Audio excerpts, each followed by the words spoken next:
국회의원으로서 최선을 다해서 유권자들한테 인정을 받고 도지사 하면서 1,400만 우리 경기 도민들로부터 인정을 받고 법카로 밥을 사 먹지 않습니다. 저는 관용차를 타지 않아요. 공적인 일 외에는 제가 운전합니다. 제사상을 법카로 마련하지 않아요. 남편의 이름 석자에 혹시라도 저는 누가 되지 않게끔 저 나름대로 예를 썼답니다. 이번 대선에서 또 하나의 정말 관전 포인트는 영부인 대결인 것 같아요. 그러니까 국민들이 지난 정부에서 영부인 문제로 시끄러웠던 점을 더 많이 고려한다면 제발 이번 다음 대통령만큼은 그런 문제는 없었으면 좋겠다는 게 있을 것 같거든요. 근데 아쉽게도 이제 김혜경 여사가 앞으로는 어떻게 하실지는 알 수 없지만 네. 지금까지의 이제 이력으로 봤을 때는 상당히 좀 이재명 후보의 정치 문제에 있어서 좀 깊숙이 관여한다든지 그리고 본인도 개입을 한다든지요.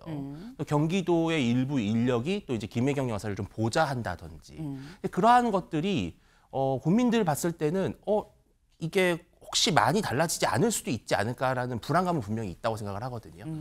지난 윤석열 전 대통령의 배우자였던 김건희 씨처럼 안 하면 돼요.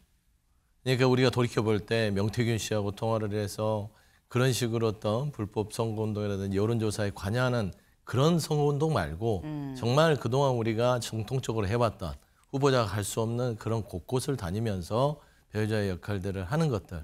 저는 그런 좀 선의의 경쟁들이 좀 이번 조기 대선에서 펼쳐졌으면 좋겠다. 이 김 배우자 첫 조우 퍼스트 레이디 경쟁이다라는 거예요. 여기 좀 같이 보겠습니다. 어제 이 신라호텔에서 이 조계종 관련한 이 조계종 중앙신도회 창립 70주년 기념식이 있었어요. 근데 여기에 두 배우자가 모두 참석을 했었다라는 거죠. 그 모습 잠깐 같이 보면서 얘기를 해볼까요? 바로 저 모습입니다. 같은 테이블에 있었어요. 다만 바로 옆은 아니었다. 조금 떨어지긴 했지만 원탁 테이블에서 같은 테이블에 앉아서 얘기를 했고 바로 옆에 저렇게 서서 사실 얘기를 나눌 기회도 있었고 제가 본 건 지금 보시는 것처럼 저렇게 두 손을 꼭 잡고 서로 웃으면서 바라보는 저런 모습도 있었다라는 겁니다. 네. 근데 지금 저런 모습을 보면 분위기 괜찮았는데 라는 생각이 들어요. 지금 이 김문수 후보, 이재명 후보 두 사람이 따로 지금 공식 선거운동 시작하고 난 다음에 마주친 적은 아직 없는데 배우자들은 일단 먼저 만났다라는 거죠. 두 사람 보면은 윤주진 위원님, 예. 그냥 사실 이 일반 시각에선 그런 것도 있거든요.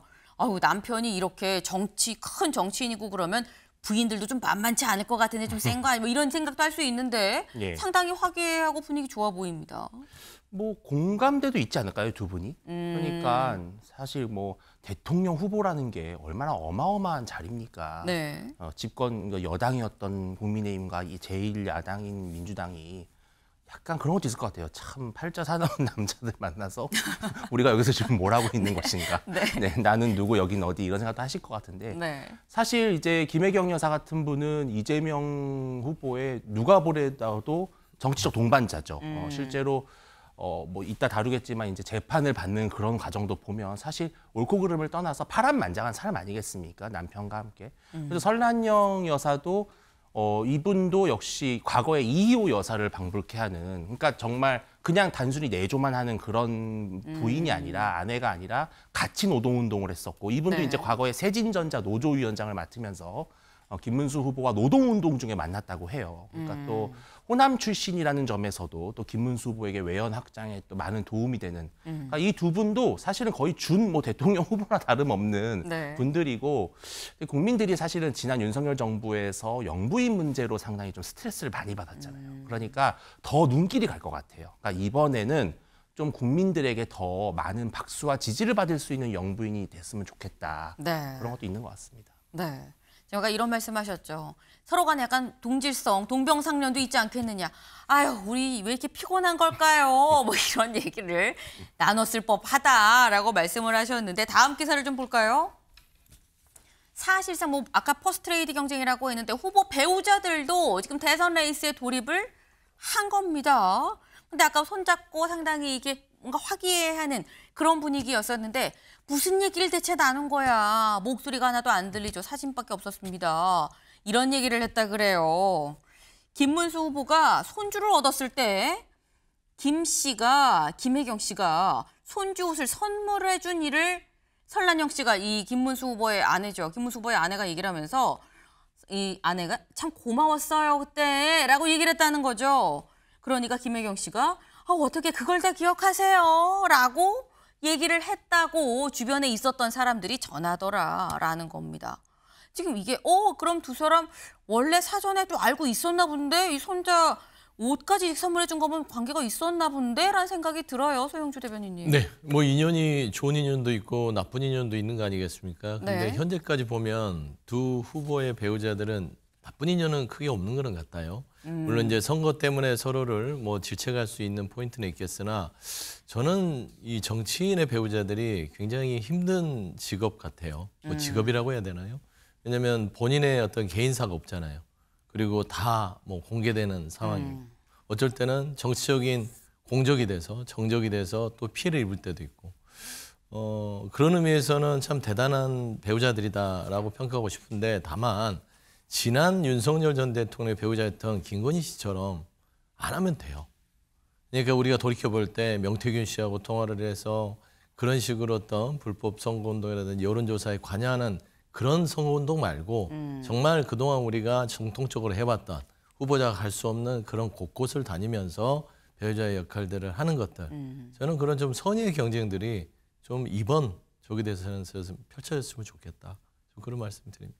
네, 선의의 경쟁이 좀 펼쳐져서 더 오히려 뭔가 화합하는 그런 모습, 그리고 국민들한테 플러스가 되는 그런 모습이 좀 펼쳐지면 좋겠다라고 말씀하셨는데 사실 이 어제의 만남은 상당히 화기애애했는데 설란영 씨, 요 며칠 전에 있었던 다른 행사에서 또 이런 얘기를 했었다고 해요. 같이 볼까요?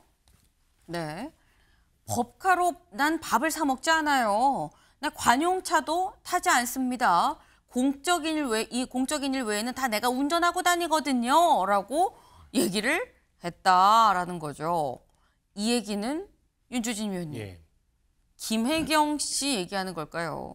그렇죠. 그러니까 제가 아까도 말씀드렸지만 이번 대선에서 또 하나의 정말 관전 포인트는 영부인 대결인 것 같아요. 그러니까 국민들이 지난 정부에서 영부인 문제로 시끄러웠던 점을 더 많이 고려한다면 제발 이번 다음 대통령만큼은 그런 문제는 없었으면 좋겠다는 게 있을 것 같거든요.